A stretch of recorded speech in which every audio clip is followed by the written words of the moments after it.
বরিশাল বাংলাদেশের দক্ষিণাঞ্চলের একটি গুরুত্বপূর্ণ শহর, যে অঞ্চলের মানুষের ক্রীড়াপ্রেম ইতিহাসের গর্ব।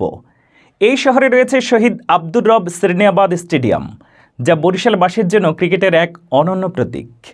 এই স্টেডিয়ামটির নির্মাণ কাজ শুরু হয় 2006 সালে, যা পরবর্তীতে 2009 সালে সম্পন্ন হয়।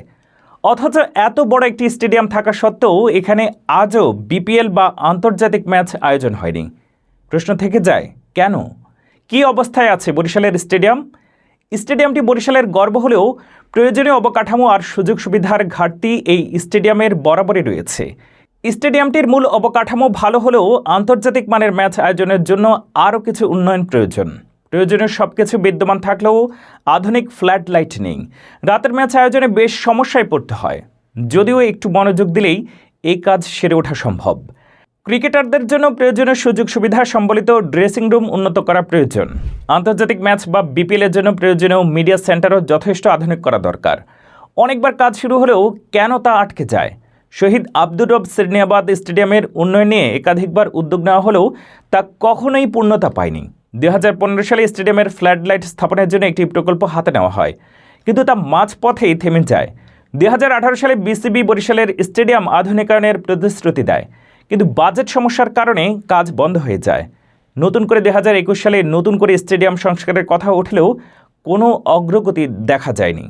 এমনকি আইপিএল থেকেও শিখতে পারি আমরা। ভারতের আইপিএলে দারুণ এক উদাহরণ। আইপিএল শুধু মুম্বাই বা দিল্লির মতো বড় শহরে হয় না, বরং রাজকোট, ধর্মশালা বা ইন্দোরের মতো ছোট শহরে হয়। কেন? কারণ ভারত বোঝে ক্রিকেট শুধু বড় শহরের নয়, সবার। ছোট শহরের স্টেডিয়ামগুলো আধুনিক করে তুলেছে তারা, যাতে ছোট শহরগুলো বড় ইভেন্টের স্বাদ পায়। এদিকে আমাদের দেশে বরিশালের মতো অঞ্চলকে এখনও ঢাকার বাইরেই ভাবা হচ্ছে না। বরিশাল বিপিএলের আয়োজন করা কঠিন কিছু নয়। সামান্য কিছু উন্নয়নের কাজ হলেই এই শহরটি বিপিএলের অন্যতম ভেন্যু হতে পারে। আধুনিক মানের ফ্ল্যাডলাইট বসালেই রাতের ম্যাচ আয়োজনে কোনো সমস্যা থাকবে না। উন্নত সম্প্রচারের ব্যবস্থা এবং মিডিয়া সেন্টার তৈরিতে জোর দিতে হবে। এই ক্রিকেট স্টেডিয়ামের ক্ষেত্রে কেন বরিশালকে অবহেলা করা হয়? বরিশাল সবসময় ঢাকা কেন্দ্রিক পরিকল্পনার বাইরে থেকেছে। দেশের ক্রীড়ানীতিতে বরাবরই ঢাকাকে বেশি প্রাধান্য দেওয়া হয়েছে। বড় শহরগুলো যেমন চট্টগ্রাম বা সিলেটকে বেশি গুরুত্ব দেওয়া হয়। বরিশাল থেকে দূরত্ব বা রাজনৈতিক অনাগ্রহের কারণে এই শহরটি পিছিয়ে পড়েছে। অথচ বরিশালের মানুষ ক্রিকেট ভালোবাসে, মাঠে বসে খেলা দেখার আকাঙ্ক্ষা রাখে। বিপিএলে নিজ শহরের ম্যাচ দেখতে সিলেট থেকে ঢাকা সবখানেই ছুটে।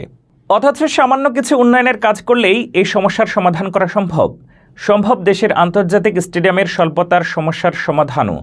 এতে করে শুধু মিরপুর বা ঢাকা কেন্দ্রিক মন মানসিকতা থেকে বেরিয়ে আসাও সম্ভব। বিসিবিকে বরিশালকে নিয়ে আরও পরিকল্পনা করতে হবে। বরিশালে বিপিএল আয়োজনের জন্য দ্রুত পদক্ষেপ নিতে হবে। সরকারের সহযোগিতা নিয়ে স্টেডিয়ামের আধুনিকায়নে বাজেট বরাদ্দ করতে হবে। স্থানীয় এবং জাতীয় পর্যায়ের স্পন্সরদের আগ্রহী করে তুলতে হবে, যাতে তারা এই আয়োজনের পৃষ্ঠপোষকতা করে। বরিশালের মানুষ এবং স্থানীয় ক্রিকেট সংগঠনগুলোকে আরও সক্রিয়ভাবে স্টেডিয়ামের উন্নয়নে কাজ করতে হবে। শহীদ আব্দুর রব সিরনিয়াবাদ স্টেডিয়ামে বিপিএলের আয়োজন বরিশালবাসীর দীর্ঘদিনের স্বপ্ন। সামান্য কিছু উন্নয়নের কাজ করলেই এই স্বপ্ন পূরণ সম্ভব।